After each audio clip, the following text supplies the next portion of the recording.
Look, I ain't ever talked to her about it. But yeah, I think she knew that she wasn't cut out to be a mother. You know, Marvin is one funny motherfucker. I could just say it right now. Marvin is just too funny. But, man, episode 2, Raising Kanan, season 2. Boy, fucking scrappy, man. It's like, it was bound to happen. It was like, you knew it was gonna happen because, shit, I feel like this happened before in Power. I just can't remember. I feel like this happened before, where it was just like a guy that was really like loyal, and then he just ended up dead, and it was like, well, shit. I guess now is gonna point to, I guess, maybe his mother. I guess it was the informant of something, but I'm like, damn, like you killed a loyal guy and shit. Like he was loyal, but Rock couldn't take that chance. Marvin wasn't sure. Lulu was like, I don't give a fuck. So it's like, damn. So they just lost their loyal soldier, and I think what's gonna probably happen is they're gonna maybe lean on Walrell. But the thing is, once when Unique gets like his foot back up, which most likely could be with the Italians and stuff, right?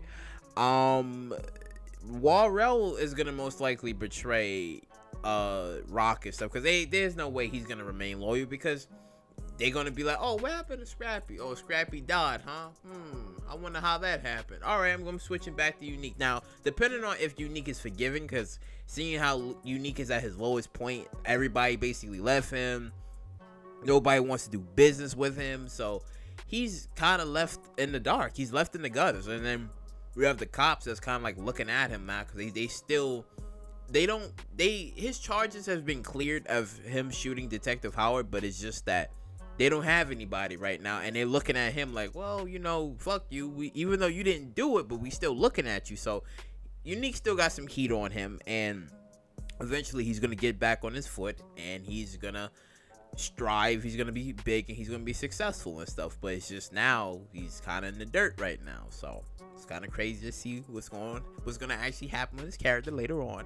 But we seen Jukebox find out with the assistance of Detective Howard's cop, find out like the location. She got her the location of where Jukebox's mom Latoya is at and stuff. So that interaction is gonna be crazy, because when Rock was explaining to like Jukebox, like parents sometimes isn't built for it. I could respect it if she left, but then Jukebox is like, nah, I don't respect that shit at all. It was disrespectful. It was fucked up that what she did. And she was just like, well, you're right. But I think part of the reason could be that maybe as to why Jukebox's mom left, it could have been Marvin, because we seen in the first season how he flipped out when Jukebox had a female girlfriend. He's like, oh, you into that gay shit, right? And he lost it. He was like, nah, we don't do that gay shit in his house. Fuck that. And that's when he nearly killed his daughter for it. So we would have to assume that Marvin has something to do with it. And maybe Jukebox knew. Oh, I'm sorry. Maybe Raquel knew about it. Because Raquel has a lot of secrets. She has a lot of secrets, and she knows a lot of shit. So it's like, it wouldn't be surprising if she knew that Latoya was gay. It wouldn't be surprising. She just kept it from Jukebox and stuff. So I think not only is like Raquel with demanding and forcing and basically pulling and tearing apart her family and stuff, I believe, I wouldn't say like part of the reason it could be as to why Jukebox later on in the future changes her name and eventually leaves the family. It could be multiple reasons, not only because of stuff that actually happened with her father, but maybe because of Raquel too. So this could be also planting the seeds as to why she's gonna become a cop later on in the future, and eventually where she's gonna leave and just do her own thing and stuff. Because we seen like when Jukebox and Kanan, when he was like watching the movie, and I guess Kanan was kind of like a little scared or whatever from the movie scene or whatever, and Jukebox was like, hold on to that, never let anyone take that away from you. Unfortunately, Kanan is still a kid at the end of the day, and Raquel is changing him into something that he's not built for. But as we know in the future, he's motherfucker emotions is all gone. He's a different man now. He's a different animal. Now the one thing I kind of when when that whole scene and stuff, and I think his mom called him Sean. I believe his name is Sean, because I completely forgot about that, because it was like everyone called him Famous, and it was just like, yeah, it's Famous, but I think she said his name was Sean. So I'm like, wait a minute. So you telling me that Kanan, I think I made a video about this. It's been so long, I be forgetting shit.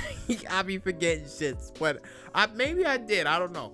But she said Sean, so I was like, wait a minute. So you telling me that Kanan named his son Sean after his best friend? I mean, you know how all these, when you watch Power, everything kind of like connects and add up together. So I wouldn't be surprised if, he named his son after his best friend. But we don't know whatever happens to Famous. We don't know, because Jessica left, and Lulu and Jessica, it's just funny because anytime when Jessica and Lulu have sex and then she get off of him, he look at her like, what are you staring at me for? What are you staring at me for? I'm like, damn. Not only is Lulu completely fucked up because of what Rock is doing to him, but his penis skills suck too. I'm like, damn. It's like Lulu can't even catch a break. He can't even catch a break. But now this new character, I forgot his first and whole initials. I think his name was Fareed, I believe. I think his name was Fareed, where he just came in and he's like, oh, I got this big music studio and we could split half the profit on the single. And I'm like, okay, that's going to be quite interesting. And then back to Jessica when she was like leaving and telling like Lulu like, oh, Crown got me this job. Now we know Lulu, he's gonna be like, Crown got you the job, huh? And he didn't do it out the kindness of his heart. I might have to beat his ass because I know something went wrong. Something went oh my god, something was going on.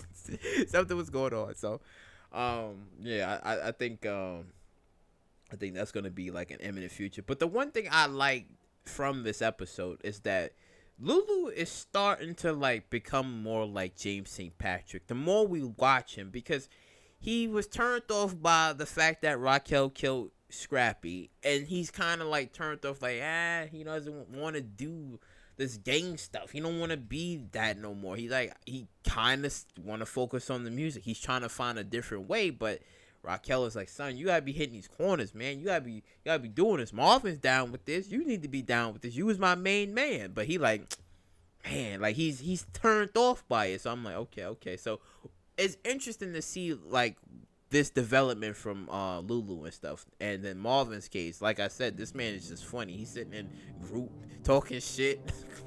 And he's like, he because he doesn't want to be there, but he's just like, he talking shit like, man, I don't want to be in this fucking hellhole, man. It's some bullshit. Like it's good. And then lastly, like Detective Howard, told Rock, he said, listen, he's my son. I don't care what you say. I'm going to tell him myself. I thought it was going to happen this episode, but I guess, they still kind of like gathering up, I guess, some pieces here and there and stuff. But he's like, I got to tell I'm going to tell him eventually. And I think when we seen it in a trailer where he kind of like came up to Kanan and we don't know, like he just came up to him. So I guess probably around this time he's gonna tell him like, yo, I'm your son, I'm your father and stuff. But you see Raquel, she's still kind of playing this dumbass game. Oh boy, she's still playing this dumbass game where she's like, his brains are scrambled. His brains were scrambled like some eggs. So he's gonna be saying some crazy stuff. I'm like, yeah, you see, this is what's gonna happen. You keep lying to Kanan, he's gonna be really fucked up about this, and this is exactly why he kills Sean in the future. What the fuck? Because her twisted ways is fucking this poor kid's mind up to the point where she's gonna regret it in the future, where he's gonna become something. He's gonna become a beast. He's gonna be like coming like crazy, where he gonna be like, you raised me into becoming something I'm not. So I can't know. Like, just wait for it. But overall, this episode was good and it was noteworthy. There was some interesting points there and stuff. Sad that Scrappy died, even though it wasn't really him snitching. But who knows, right? Who knows? But drop your comments down below on what do you think of this episode. Like, comment, subscribe, share, and I will catch you all in the next one.